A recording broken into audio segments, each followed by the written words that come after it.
Some materials design problems have to do with optimization in high dimensions. So, for instance, so-called high entropy alloys are alloys made from a number of individual elements, maybe 5, 6, 7 elements.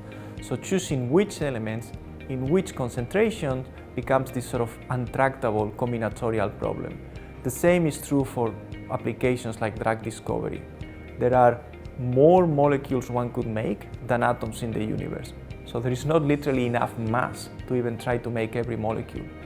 Humans are good at designing and moving in smaller design spaces, but these very large number of options make hard for human intuition to navigate design spaces.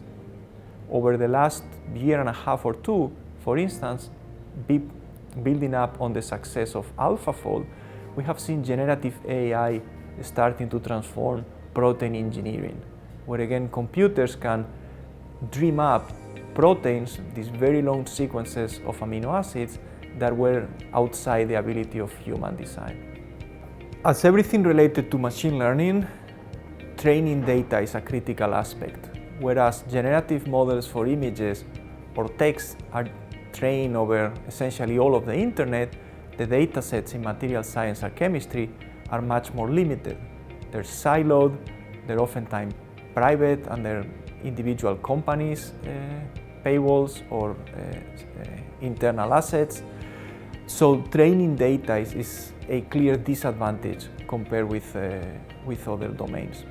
In our particular case, we believe that simulations and the rules of physics can make up for that, because we get the ability to generalize or extrapolate beyond the training data through our understanding of physics-based laws. So I would say data is a big challenge, and perhaps simulations and physics can make up for it, and this is an active area of research.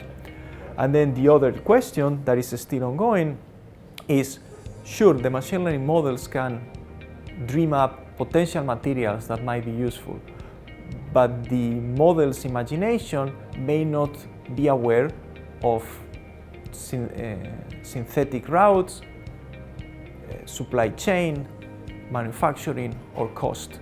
Materials can only be deployed in the market if they are cost competitive. So it is on us, and this is current work, to connect the computational imagination to the very real constraints of making and productizing materials.